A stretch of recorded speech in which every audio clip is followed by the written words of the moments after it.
Hello, Beatles. Welcome to the Psychedelic scene, where we share everything 60s and vintage. I'm Ellen. Today, we are going to be talking about Strawberry Fields Forever and Penny Lane. Hi, editor me here, just to say that I pronounced the name Geoff Emerick as Geoff and not Jeff the entire video. Don't worry about it. I know now. So just don't worry about it at all. Today I'm going to be using my All the Songs book that I got for Christmas this year, or last year. And it is a great book. It's basically a 10 out of 10 recommend if you're a Beatles fan. It basically just goes through how every released Beatles song was ever made, and I'm basically using it as a reference to what I'm going to be talking about today. So, let's dig in. Let's start with some background on Strawberry Fields Forever. Strawberry Fields Forever is the A-side to Penny Lane. It was written in 1966 during the production of How I Won the War. During breaks between scenes, John would sit down and write the lyrics to Strawberry Fields Forever. Back in his hometown, there was a Salvation Army center right near his house. The center was called Strawberry Field. John said that the song had nothing to do with the Salvation Army, but was more of a good mental image. From the writers of all the songs, Margareton and Guston, sorry if I'm butchering that, they quote, "The lyrics, rather obscure and surrealistic, express the feeling that he had always had that he was different," end quote. Now that we know a little bit of the background of the song, let's go into the production of the song. Using this lovely book, I'm going to be showing you who was playing what instruments, when it was recorded, how many takes, the mixing, technical teams, and who wrote the song. And basically, again, this is pretty much all just a giant quote because I don't know how to rephrase this. It's obviously not exactly what they wrote, but it's pretty hard to rephrase this. Okay, anyways, onwards. Now, obviously, the songwriter for this song is John. He was also the lead vocals of this track. The song, as being written by John, has been credited to Lennon and McCartney as most of their own songs. Now, let's begin on who played what. See, this is one of the main reasons why I like this book a lot. This book's not sponsored, by the way, but the main reason I like this a lot is just because of it showing who plays what. Anyways, we've already covered John on the lead vocals. John also played the rhythm guitar, the mellotron, and some percussion. Now we're just going to go down the list of the Beatles and then a few other people that played on the track. Paul played bass, of course, the mellotron, maybe lead guitar, it has a question mark next to it, so maybe lead guitar and some percussion. George played the swarmando, the maracas, a bit of percussion, and maybe lead guitar, again, question mark, who knows. Ringo obviously played drums and percussion. Mal Evans played the tambourine. Neil Aspinall played some percussion. This part I'm just gonna have to look down because it's a lot of names that I don't know how to pronounce, so don't worry about that. Greg Bowen, Tony Fisher, Stanley Roderick, and Derek Watkins all played on the trumpets. John Hall, Norman James, and Derek Simpson all played the cellos as well. Now let's get into when it was recorded and how many takes it took. Strawberry Fields Forever was recorded on November 24th and the 28th through the 29th in 1966. It was also recorded on December 8th through 9th, 15th, and 21st of 1966, all in Studio 2. During this time period, it took 26 takes to get it down.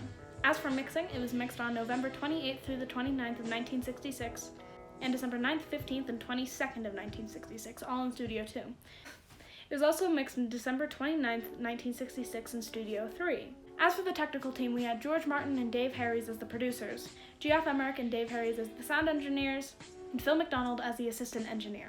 Strawberry Fields Forever was recorded during the Sgt. Pepper sessions. George Martin once said, quote, "When John sang Strawberry Fields for the first time, just with an acoustic guitar accompaniment, it was magic. It was absolutely lovely," end quote. On the first day of recording, John and Paul both played the mellotron, but Paul chose the flute sound. George played maracas and Ringo played the drums. Ringo had, and quote from all the songs, "the skins covered with rags to muffle the sound," end quote. On November 28th, they redid the song and Paul came up with the beautiful beginning of Strawberry Fields Forever. The next day, they took their time overdubbing some of the instruments. George Martin and Geoff Emerick were absent at the beginning of the session on December 8th. Dave Harris was there to fill in until they arrived at 11 p.m. Don't mind me reading, but quote from all the songs, "The Beatles came up with a heavy and hypnotic rhythm track, backward cymbals made by playing a cymbal recording in reverse, kettle drums, bongos, tambourines, and maracas," end quote. The next day, all the Beatles added a little bit of their own touch to the song. John added more of the mellotron, George played more of the swarmandel, Paul played lead guitar, and Ringo played some percussion. Now all the parts that the Beatles could do, the song was finished. George Martin finally was able to write his score for the trumpets and cellos. On December 15th, the trumpets and cellos tracks were both recorded. This day, John also re-recorded his vocals, and according to the book, this is also when at the very end he was like, cranberry sauce, or I buried Paul, depending on which side you're on, really. But that's funny in there, so. On December 21st, John called up George Martin and told him, the vocals are great on both these two tracks. I like the beginning of this one and the end of this one. And though, the only problem was they were both different tempos and different keys. So basically, because George Martin was like, fine, whatever you want, John, he went in and they both did something cool and mind-blowing. I think this is my favorite part about, out of all the stuff in this song, in the backstory of the song, this is my favorite part by far. On December 22nd, they took take 7 and sped it up a tad bit, and take 26 and slowed it down a tad bit. You can hear the cut at 0 minutes and 59 seconds. Then they added the fade out, fade in part that you can hear at the end of the song. That was all of the mono mix, and now that that was complete, they began the stereo mix and finished it on December 29th. And that is all that you need to know about Strawberry Fields Forever. I'm sure there's 100 more things I could tell you about this song, but that is all I have time for Strawberry Fields Forever, thanks to this All the Songs book. But basically, I encourage you all to go research, and maybe I can do a part 2 of these 2 songs again, but now we're going to move on to Penny Lane. Now that we've talked about the A side, Strawberry Fields, let's talk about the B side, Penny Lane. Now, Penny Lane was written by Paul McCartney, also credited to the Lennon-McCartney team. Penny Lane has a lot of interesting things about it, especially in the lyrics. That is what I mainly like about this song. So I'm going to start off with that and a little bit of the background too. Now, some parts about Penny Lane are actually real and not fiction. For instance, Penny Lane was a street and a bus stop, and I believe it's now a fish and chips place there. Paul would have to go to the Penny Lane bus stop when traveling to John's house, since John did apparently live on Penny Lane. Another cool example about the song is the location of things. There were a fire station and a barbershop around Penny Lane. And the barber from the song is actually a real person. Fun fact. Quote from All the Songs. Yes, I'm gonna do this every time. John helped Paul write the third couplet. Both of them had fun slipping in dirty jokes. For a fish and finger pie. Paul explained in 1967, quote inside a quote, most people wouldn't hear it, but finger pie is just a nice little joke for the Liverpool lads who like a bit of smut. End quote, end double quote, end double quote. There you go. Now that we've talked a bit about the background, we're going to do what we did with Strawberry Fields, and we're going to go into the production of the whole song. Again, the book has this nice little layer, has this nice little part of just everything that was written, so this is pretty much going to be a complete quote, but also not, so it's not a quote, but pretty much is a quote, so don't worry about it. Anyways, we already covered who wrote the song, obviously Paul McCartney. He also sang lead vocals for this song. So Paul sang lead vocals and did the bass and some keyboards. John played the rhythm guitar, backing vocals, harmonium, the piano. He clapped his hands a bit and played some of the congas. George sang some backing vocals and played some percussion. Ringo played the drums, tambourine, tubular bell, and percussion. George Martin played piano, also clapped his hands a bit. David Mason played the piccolo trumpet. Now here comes the part where I have to read this, so don't worry about it. Pete Goody, Ray Swinfield, Dennis Walton, and Manny Winters played the flutes and piccolos. Leon Calvert, Duncan Campbell, Freddie Clayton, and Bert Courtley played the trumpets and flugelhorns. And Dick Morgan and Mike Winfield played the oboes and English horns, and Frank Clark played the double bass. Let's go over mixing, number of takes, and when it was recorded. Penny Lane was recorded on December 29th through the 30th of 1966, and January 4th through the 6th and the 9th of 1966, all in Studio 2. It was also recorded on January 10th and 12th of 1966 in Studio 3, and January 17th of 1967 in Studio 2. During that time period, they did it in 9 takes. For the mixing, it was mixed on December 29th through the 30th of 1966 and January 9th through 1966 in Studio 2. It was also mixed in January 12th. It was also mixed January 12th of 1967 in Studio 3 and January 17th of 1967 in Studio 2 and in January 25th of 1967 in Studio 1. For the technical team, we have George Martin as the producer, Geoff Emerick as the sound engineer, and Phil McDonald as the assistant engineer. On December 29th, Paul sat down to try to write the piano of Penny Lane.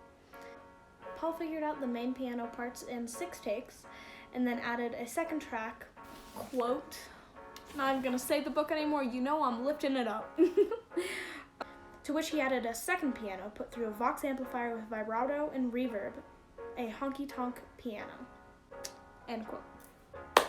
Through all of Paul doing this, Ringo played the tambourine. Paul and John recorded vocals, of course, John doing the harmonies and Paul doing the lead, and then through a Vox amplifier, the harmonium was played with percussion to finish this session. Then on January 4th, 1967, John and George tried to record some lead guitar for the song, which I don't believe they went with. Paul then recorded new vocals, which, quote, he replaced the very next day. On January 6th, Paul recorded his bass track with John on rhythm guitar and the congas. Ringo also played the drums. Apparently the song was also played on a, quote, slower than normal tape speed. So that's how it was recorded, not sure. George Martin and John Lennon then added some piano and hand clapping. To finish this section, all the Beatles except Ringo sang backing vocals. George Martin then made an arrangement which included, quote, 4 flutes, 2 trumpets, 2 piccolos, and a flugelhorn, end quote. His arrangement was recorded on January 9th on, quote, track 2 of take 9, end quote. Then tubular bells were added by Ringo on the next day. 2 trumpets, 2 oboes, 2 English horns, and a double bass were all added on January 12th. Apparently on January 11th, according to this book, Paul was listening to the BBC and he heard a piccolo trumpet and the dude playing it, and he was like, hey, George Martin, this sounds awesome, we should add it. So then on January 17th, they told, the guy that he heard playing it, he told, hey, come here and play some songs for us. And that is David Mason, who plays the piccolo trumpet in Penny Lane. Also, according to this book, apparently the solo in Penny Lane that was a piccolo trumpet was recorded in 1 take. The 11th mix was then sent off and had promotional pieces everywhere.